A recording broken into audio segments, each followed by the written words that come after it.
Dizem que um roteiro de filme de Hollywood tem uma fórmula básica: a introdução da história, o grande problema como clímax e a conclusão com um final feliz bom, na maioria das vezes. Pensando assim, se a Fórmula 1 2023 fosse um filme, seria bom ou ruim? Para ajudar nessa resposta, vamos às opiniões dos críticos de cinema. Seria um filme bom, assim, que ensinaria esse poder de competir. Bom, protagonizado por belos artistas, ótimos artistas, ganhariam o Oscar certamente, o Verstappen e a Red Bull, e o Christian Horner e o Adrian Newey, certamente, mas quando chega no final, você fala, puxa, legal, acabou. Vamos ver agora qual será a próxima produção, se ela nos surpreende um pouco mais. É um filme bonito, né? Mas não é todo mundo que sabe enxergar essa beleza, e em alguns momentos cansa. Eu acho que é esse o filme que a gente viu em 2023 na Fórmula 1. Não dá para negar que o longa foi estrelado pela Red Bull e teve uma história bem linear. A premissa era básica: vencer praticamente do início ao fim. E eles não só cumpriram, como também alcançaram um nível difícil de ser igualado. Claro, temos aí, para começo de conversa, um grande carro. Um grande carro. É um carro que a gente já pode considerar o melhor carro da história da Fórmula 1, pelo menos em termos numéricos, né? Um carro que ganhou 21 de 22 corridas, e esse RB19 entra para a história. Isso aí é um ponto indiscutível. Fator número 2, um piloto extraordinário.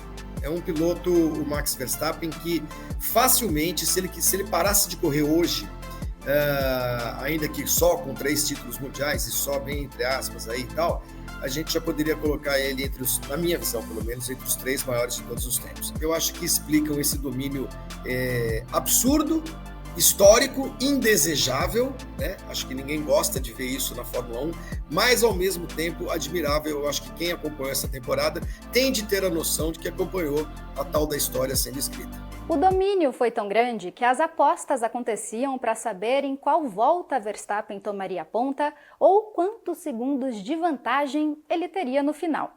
Ainda assim, o público podia fazer até uma pipoca para assistir o holandês bater o recorde da vez. Foram vários, inclusive. Além do tricampeonato, Verstappen é agora o 3º maior vencedor de corridas da Fórmula 1. Também é quem mais triunfou em um mesmo campeonato, 19 vezes, 10 vitórias consecutivas. Em 22 corridas, esteve em 21 pódios e foi o primeiro piloto na história a liderar mais de 1.000 voltas em uma mesma temporada. Eu acho que essa temporada do Verstappen a gente vai lembrar dela por muito, muito tempo, né? Quando um cara bate recorde que existia desde 52, né? Quando uma Red Bull bate aquela McLaren de 88, né? Acho que são marcas que vão ficar mesmo, né? Aí é um raro caso em que acho que essa palavrinha aí, o histórico, ela cabe. Talvez algumas dessas marcas que o Verstappen conseguiu esse ano durem para sempre. Talvez sejam marcas eternas na Fórmula 1. É de fato um filme que mostra a combinação perfeita entre carro e piloto. Mas pensando aqui no roteiro, não teve muita rivalidade, um herói, um anti-herói. Então, como avaliar? Se a gente olhar o que aconteceu nesse campeonato mundial, a diferença de tempo entre o Verstappen e o segundo colocado, quando o segundo colocado não era o carro da Red Bull, o primeiro não Red Bull, digamos assim, de cada corrida, começou lá no início da temporada, ali na faixa de uns 20 segundos, estou arredondando, e termina na última etapa do campeonato com 18. Você vê que numa temporada inteira, equipes que têm dinheiro, que têm capacidade técnica, que têm bons pilotos, que têm história, né, como McLaren, como Mercedes, como Ferrari, vou ficar só nessas 3, não conseguiram em nenhum momento incomodar a Red Bull. Para se ter uma ideia, Max Verstappen marcou mais pontos que a Mercedes, equipe vice-campeã de construtores em 2023.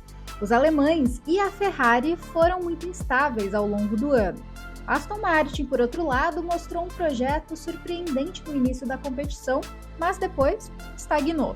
E a McLaren apareceu tarde, apenas no meio do ano. A dúvida agora fica para a próxima temporada. Será que alguém vai conseguir chegar nos taurinos? A história da Fórmula 1 mostra que as reações são possíveis e devem acontecer por conta principalmente da estabilidade do regulamento. Então, assim, nos próximos 2 anos é o mesmo regulamento, então não muda muito. E aí, dentro da capacidade das equipes, assim, a gente vai ver um